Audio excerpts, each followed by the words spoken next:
Hai sahabat, senang Anda sudah menonton video-video saya yang saya tayangkan lewat channel YouTube saya.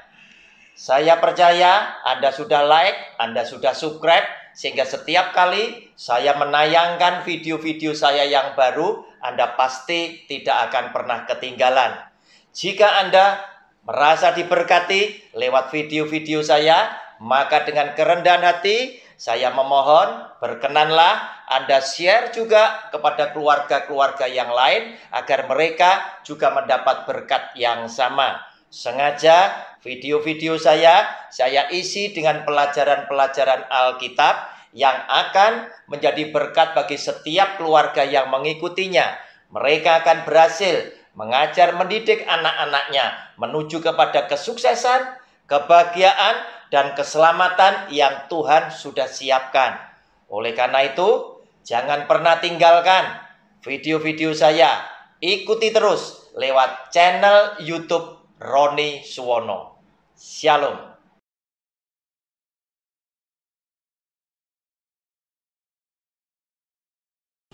Shalom. Jumpa kembali dengan channel pribadi saya lewat program Sabar. Selidiki Alkitab bersama Roni Suwono. Saudara, kita memasuki video yang ke-20 dari seri pelajaran Alkitab dengan judul Orang Kristen Harus Tahu, dan judul kecil yang hari ini kita akan pelajari bersama-sama, kita akan ketahui bersama-sama adalah lalang di antara gandum. Bapak Ibu, persiapkan alat tulisnya, persiapkan juga Alkitabnya. Catat ayat-ayatnya, catat poin-poinnya. Jika lewat video saya Anda diberkati hingga Anda mengerti tentang isi Alkitab, maka saya berharap tolong subscribe, like, dan share video saya kepada sahabat-sahabat saudara kita seiman agar mereka juga mendapat berkat yang sama. Kita masuk lebih dulu lewat bacaan yang pertama dari Matius pasal 13 ayat 24 sampai dengan yang ke-30. Demikian bunyi firman-Nya. Judul bacaannya perumpamaan tentang lalang di antara gandum. Saudara, Yesus membentangkan suatu perumpamaan lain lagi kepada mereka, katanya, hal kerajaan surga itu seumpama orang yang menaburkan benih yang baik di ladangnya. Tetapi pada waktu semua orang tidur, datanglah musuhnya menaburkan benih lalang di antara gandum itu lalu pergi. Ketika gandum itu tumbuh dan mulai berbulir, nampak jugalah lalang itu. Maka datanglah hamba-hamba Tuan ladang itu kepadanya dan berkata, Tuan, bukankah benih baik yang Tuan taburkan di ladang Tuan? Dari manakah lalang itu? Jawab Tuan itu, seorang musuh yang melakukannya. Lalu berkatalah hamba-hamba itu kepadanya, jadi maukah Tuan supaya kami pergi mencabut lalang itu? Tetapi ia berkata, jangan, sebab mungkin gandum itu ikut tercabut pada waktu kamu mencabut lalang itu. Biarkanlah keduanya tumbuh bersama sampai waktu menuai. Pada waktu itu, aku akan berkata kepada para penuai, kumpulkanlah dahulu lalang itu dan ikatlah berberkas-berkas untuk dibakar. Kemudian kumpulkanlah gandum itu ke dalam lumbungku. Saudara, satu kenyataan yang kita harus terima, bahwa ternyata di dunia ini kita hidup tidak secara khusus bergaul berkumpul dengan orang benar saja. Otomatis kita harus menghadapi juga orang-orang yang jahat yang tinggal di dalam ladang yang sama. Saudara, lewat bacaan itu kita tahu dikatakan ada ladang, dikatakan ada seorang penabur.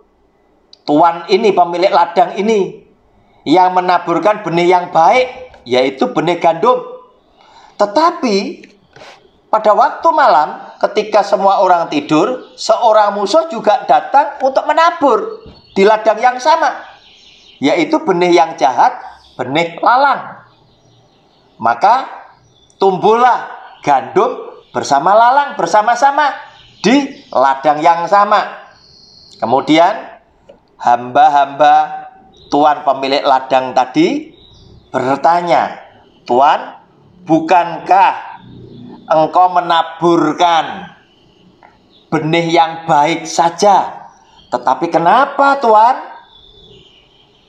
Justru ada benih yang jahat itu tumbuh bersama-sama dengan gandum." Dan dia menjawab, "Seorang musuh telah menaburkan benih yang jahat, sehingga gandum tumbuh bersama lalang bersama-sama." Nah, saudara, kemudian para hamba-hamba ini menawarkan, "Jika demikian, maukah Tuan kami datang untuk mencabut benih yang jahat, benih lalang tadi?" Tetapi dia berkata, "Jangan engkau cabut. Nanti khawatirnya gandumnya juga ikut tercabut waktu engkau mencabut lalang yang tumbuh tadi. Tetapi biarkanlah sampai pada masa menuai." Saudara, buah ini akan masak juga, akan masuk pada masa menuai. Ketika pada masa menuai, aku akan mengutus malaikatku, dan aku akan perintahkan, ikatlah berberkas-berkas benih lalang untuk engkau bakar. Tetapi ikatlah juga benih gandum dan masukkanlah ke dalam lumbungku. Inilah kenyataannya yang ada, saudara. Dan kita akan membaca bagian ayat Alkitab yang merupakan penjelasan daripada perumpamaan hal kerajaan sorga tersebut. Matius pasal 13 ayat 36 sampai dengan 43, demikian bunyi firman-Nya. "Maka Yesus pun meninggalkan orang banyak itu lalu pulang. Murid-muridnya datang dan berkata kepadanya, 'Jelaskanlah kepada kami perumpamaan tentang lalang di ladang itu.' Ia menjawab, katanya, 'Orang yang menaburkan benih baik ialah Anak Manusia. Ladang ialah dunia. Benih yang baik itu anak-anak kerajaan, dan lalang anak-anak si jahat. Musuh yang menaburkan benih lalang ialah iblis.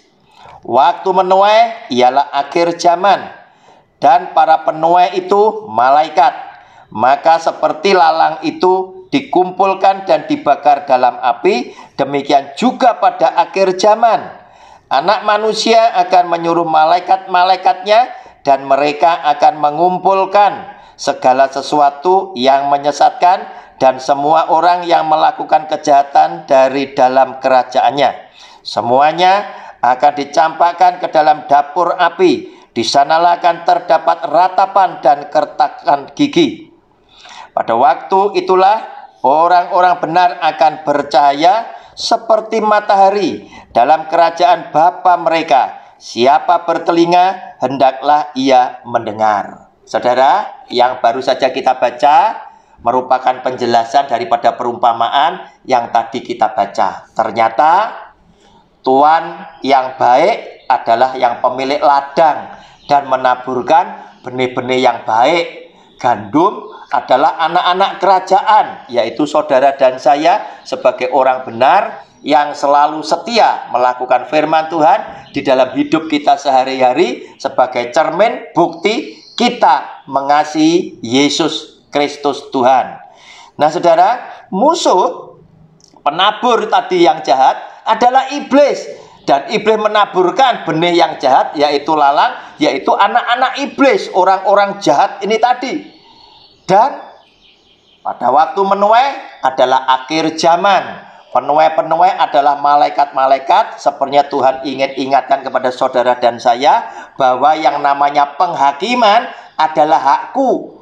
Dan pada akhir zaman aku yang akan menentukan orang per orang yang akan masuk neraka dan masuk surga. Dan aku akan mengutus malaikatku untuk melakukan hal tersebut. Ikatlah berberkas-berkas benih lalang tadi untuk dibakar, masuk ke dalam api neraka. Tetapi benih yang baik, anak-anak kerajaan, masukkanlah ke dalam lumbungku, masuk ke dalam surga, di dalam hidup yang kekal. Saudara, apa yang hari ini kita mau pelajari? Yaitu yang pertama, kita mesti sadari bahwa hidup kita di dunia ini ternyata kita berdampingan dengan anak-anak iblis. Kita tidak selalu tinggal bersama dengan orang-orang percaya saja, tetapi dengan anak-anak iblis kita berdampingan hidup di dalam dunia yang sama. Sehingga oleh karena anak-anak iblis ada bersama-sama dengan kita, kita mesti waspada. Nah saudara, apa waspadanya kita terhadap mereka? Karena mereka bisa juga memberikan pengaruh yang buruk, sehingga bisa mematikan gandum yang sesungguhnya beroleh kasih karunia mendapatkan hidup yang kekal. Oleh karena itu dia pun melarang agar supaya gandum itu jangan sampai ikut tercabut ketika engkau mencabut lalang pada saat belum waktunya. Biarkan semuanya bertumbuh bersama-sama. Toh waktunya akan tiba, yaitu akhir zaman, waktunya menuai. Maka malaikat-malaikatku baru akan kuperintahkan untuk mencabut lalang untuk dimasukkan ke dalam api neraka yang mematikan, dan gandum untuk masuk di dalam kerajaan surga. Nah saudara, oleh karena itu dunia tempat kita tinggal adalah dunia yang penuh dengan kejahatan. Dunia yang tempat di mana kita tinggal adalah dunia yang seringkali menawarkan benih-benih nikmat-nikmat dosa. Oleh karena memang anak-anak iblis tinggal bersama kita dan mereka bisa memberikan pengaruh yang membahayakan bagi kebenaran hidup setiap anak-anak Tuhan. Dengan pengaruh-pengaruh jahatnya, dengan pengaruh-pengaruh yang mendatangkan nikmat kedagingan, yang membangkitkan hawa nafsu dan lain sebagainya, anak-anak daripada iblis ini bisa mempengaruhi kita sebagai anak-anak terang. Oleh karena itu, waspadalah di dalam hidup saudara dan saya, dan kenakanlah perlengkapan rohani yang dikatakan di dalam firman Tuhan, agar supaya walaupun mereka melakukan segala macam perbuatan seperti itu, kita tidak terpengaruh. Oleh karena kita tahu, daripada aku melakukan perkara-perkara yang demikian yang hanya menyenangkan, memberikan nikmat kedagingan, aku lebih senang memuliakan nama Tuhanku. Dan aku lebih memilih untuk berbuat tidak mendukakan hati Allahku. Nah saudara, inilah peristiwanya. Sama seperti yang dialami oleh Yusuf, orang yang mengasihi Tuhannya. Dia tinggal di dalam rumah Potifar. Dia tidak tinggal bersama-sama dengan semua orang benar. Sebagai seorang budak, dia menaruh hormat kepada bosnya Potifar dan istri Potifar. Tetapi apa yang terjadi? Ternyata istri Potifar adalah seorang perempuan yang penuh dengan hawa nafsu seksual, yang demi melihat Yusuf yang masih bujangan, yang melihat Yusuf begitu tampan, dia timbul keinginan untuk tidur bersama Yusuf. Dan Alkitab menulis, sejak hari itu dia selalu merayu Yusuf. Dia selalu mengadakan pendekatan kepada Yusuf. Dan pada akhirnya dia mengutarakan niatnya untuk mengajak Yusuf tidur bersama-sama dengan dia. Saudara, lihat, bukankah pada saat itu Yusuf tinggal bersama dengan si jahat yang bisa mempengaruhi dia, yang bisa menyeret dia, yang bisa memberikan gangguan kepada pemikiran Yusuf. Apalagi Yusuf sebagai seorang budak yang hidup matinya ditentukan oleh majikan yang memilikinya. Nah saudara, namun bagi seorang Yusuf, dia akan tunjukkan bagaimana dia mengasihi Allahnya lewat apa yang dia akan lakukan. Saudara, istri Potifar singkat ceritanya mengajak Yusuf untuk tidur bersama dia. Namun apa yang dilakukan oleh Yusuf, seorang bujang yang sangat tampan, tetapi dia takut kepada Allahnya, dia harus berkata dan mengecewakan ajakan daripada istri Potifar sebagai majikan Yusuf juga. Dia berkata, "Tante, mohon maaf, jangan melakukan hal ini kepada saya, karena saya mendapatkan kepercayaan yang luar biasa dari tuanku Potifar. Semua yang ada di dalam rumah ini, kekuasaannya diberikan kepadaku, sehingga dia tidak perlu mengurus segala sesuatunya kecuali makannya sendiri. Tetapi tentang dirimu, ibu,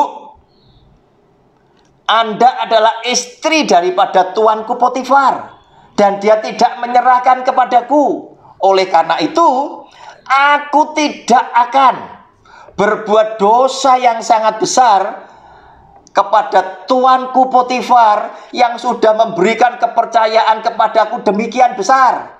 Dan aku tidak akan melakukan perbuatan dosa yang besar kepada Allahku. Oleh karena aku yakin, walaupun ada begitu banyak orang tidak pernah bisa mengetahui perbuatan dosa yang aku lakukan, tetapi aku percaya ada mata Tuhan yang menyaksikan segala perbuatan dosaku yang akan aku lakukan." Dan Yusuf setelah didesak, dia memilih meninggalkan perempuan tersebut. Dan apa yang terjadi? Istri Potifar mengeluarkan fitnah oleh karena dia dikecewakan dan menuduh Yusuf telah berbuat yang tidak sopan. Maka berlakulah firman Tuhan, hikmat orang kaya didengar, hikmat orang miskin tidak didengar. Oleh karena itu, keterangan yang berupa fitnah daripada istri Potifar itu dipercayai oleh Potifar dan orang-orang di sekeliling mereka. Maka ditangkaplah Yusuf, dan Yusuf dimasukkan ke dalam penjara. Namun apa yang terjadi saudara? Ceritanya tidak boleh dipotong, karena kita mau melihat orang baik itu dari buahnya, orang jahat juga dari buahnya. Ending daripada cerita, oleh karena Yusuf disertai oleh Tuhan di dalam penjara dan di dalam hidupnya, justru lewat penjara itu tadi muncullah Yusuf sebagai orang nomor 2 di dalam kerajaan Mesir.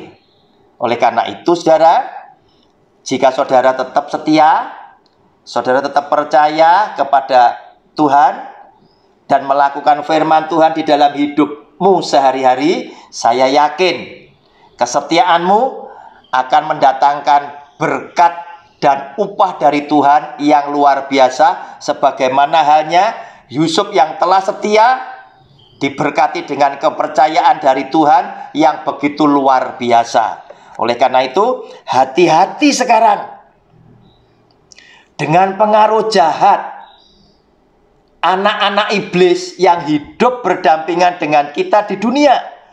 Mereka bukan hanya bisa mempengaruhi pikiran kita sehingga kita bertindak salah di hadapan Tuhan, tetapi mereka juga bisa memfitnah dan melawan dan membinasakan kita. Oleh karena itu firman Tuhan berkata, "Jadilah engkau cerdik seperti ular dan tulus seperti merpati."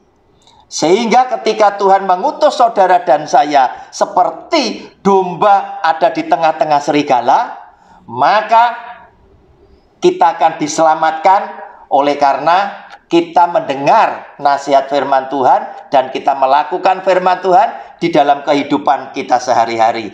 Tidak perlu takut saudara, tetapi hanya perlu kita waspada bahwa yang namanya ancaman, yang namanya pengaruh, kapanpun akan bisa datang kepada kita. Karena Alkitab juga menulis, hati-hati, iblis seperti singa yang mengaum-ngaum mengelilingi kita.